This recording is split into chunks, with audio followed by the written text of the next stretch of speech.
So what we're working on are these dog chew toys, Twisted Donut and the bone-shaped version. This was dog approved today. A classic model of a dog chew toy, classic dog chew things that are going to go with my Hunterton piece in January at the Hunterton Museum. Caitlin Vitalo is curating a group show of contemporary glassmakers, and I'm one of the artists that was chosen. A few years ago, I got a residency at the Museum of Glass in Tacoma, where the gaffers there made 4 different dog breeds for me. And I've been thinking a lot about Pavlovian psychology because I studied psychology in undergraduate school and I got a degree in it. And I like how it intersects with art a lot. And was fascinated by the way brains operate and how easy they are to manipulate, which is what we're seeing now in our contemporary political world in the United States, how easy it is to manipulate people with, say, advertising. So way back then, before it was so controversial, I mean, it was always controversial to manipulate people, but people didn't know they were manipulated. So I thought this was a good time to bring this piece to a museum or to the public. So you said that you made several breeds. What breed have you chosen for this exhibition? So for the exhibition, there's a Chihuahua. All right. It's the cutest one of all the 4 dogs, and I think I'm going to go with the Boston Terrier because their eyes are looking up as if they're looking to the heavens, and that's where these bones are going to hang so that the dog is looking at them and getting the stimulus. Okay. The piece is also going to have a pet carrier, glass pet carrier in it. And so that shows entrapment of the animal and control of the animal, additional. But it's all supposed to be not super serious, like done in a humorous way. So to bring these subjects to combine humor, politics, psychology, art, and glassmaking especially. Wow, seems like this installation is going to have it all. So now I'm working at a residency at the Urban Glass Contemporary Art Center. Deborah Urban Glass in Brooklyn on another residency.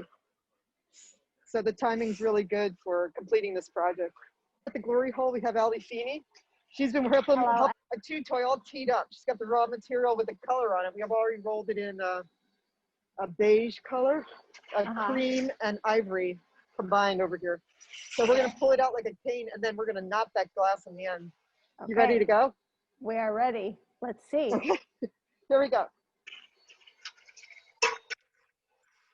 It's amazing though that that the studio is back up and running and that you are at work there. That's so good to see. Yeah, everybody's wearing masks here. Obviously they get thrown out if they don't.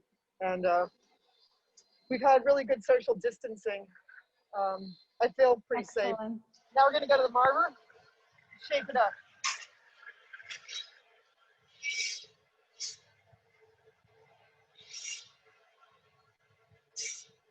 Some really basic techniques to sculpt with.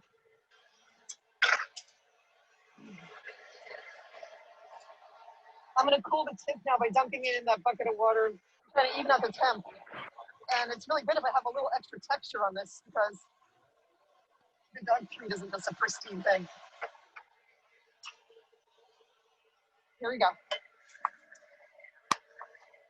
And flip. Maybe overhead shot.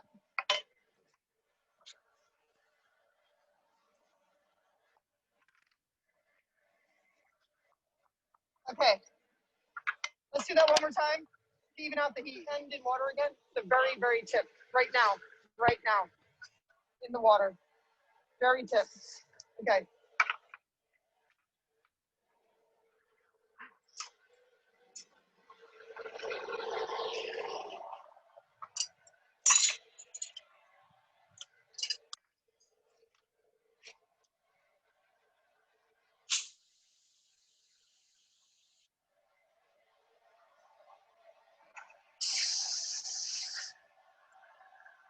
Okay, great.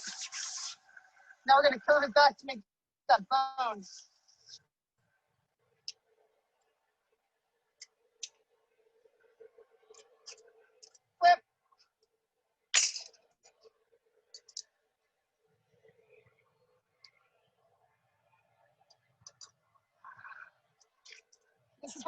pedestrian comes in. Okay, we better not take it too far because we can break this off. I gotta get that in there. Can you give it a flash?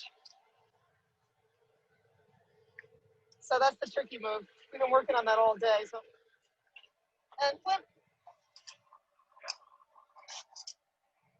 Flip.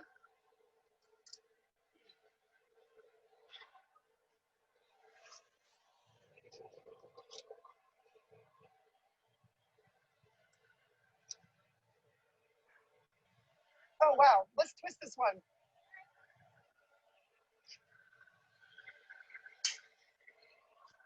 I wonder if dogs like it better when it's twisted. So now all we need to do is heat this end. And then bring that in. So spend your time heating that end. The tricky part of this piece is that a lot of times the chain, when you're trying to knot it, it will break. So I've had a couple land on the floor because I was pushing the size and scale more than we had previously. And every time you scale up in glass, it's almost like you're working in a different medium. It's here. Okay, here we go. You ready? Me too. So let's choose a nice place. How about there? And flip. I'm going to push it on over here. I'm going to want you to pull out a little bit. Okay. Now we're going to stabilize it by cooling down the moil area.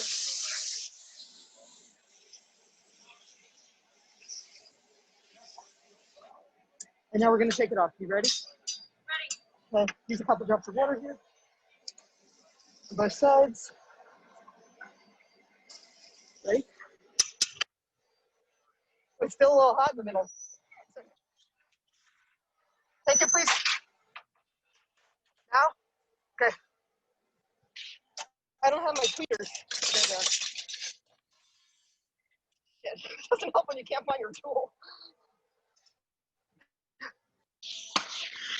Gonna need to.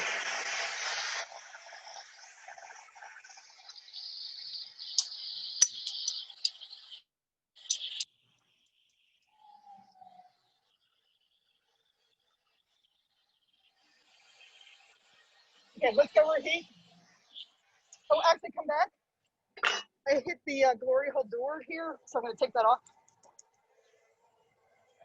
I did need the glory hole deep heat. So what's happening is our punch is getting too cold, but I know it's hard to heat this properly. Okay. Okay, now I'm going to thread the needle here.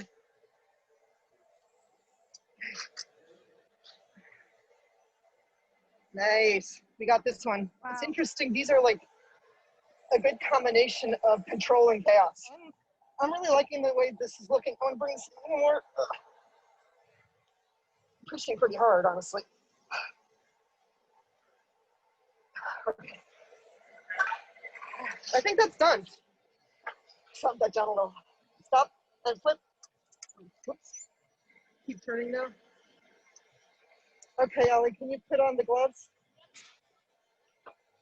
Okay, we're ready to go. That's going to come off really nicely. Good job. Good job, Nate. Okay. And some people are much more analytical. They don't want anything out of their control.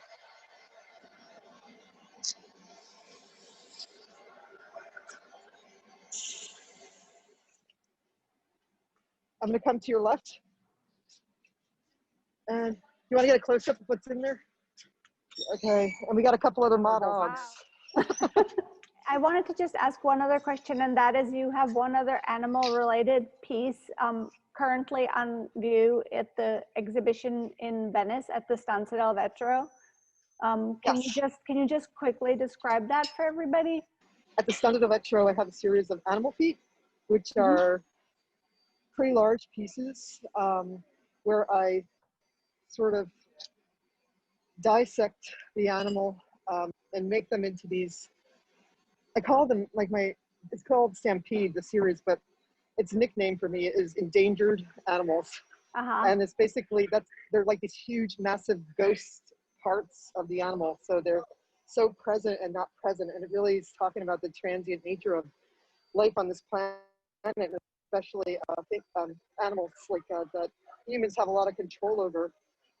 So it's supposed to be this very poetic statement. I always want to combine like high technique and crafting and laboring as part of the concept. And so I try to get a high sense of mastery within the piece as part of the concept, but really they're supposed to be existing as these almost ghost-like beings that are just tentatively existing in life. And they're just supposed to be beautiful too. Like I don't mind that glass is a beautiful medium, and I really like bringing that out. Well, thank you so much. It was so nice to see you working again at Urban, and great to see you working on this installation. We will keep an eye on the show at the Hunterdon so that we can perhaps suggest that people go see it there, since maybe fewer people will be able at this point to go to Venice.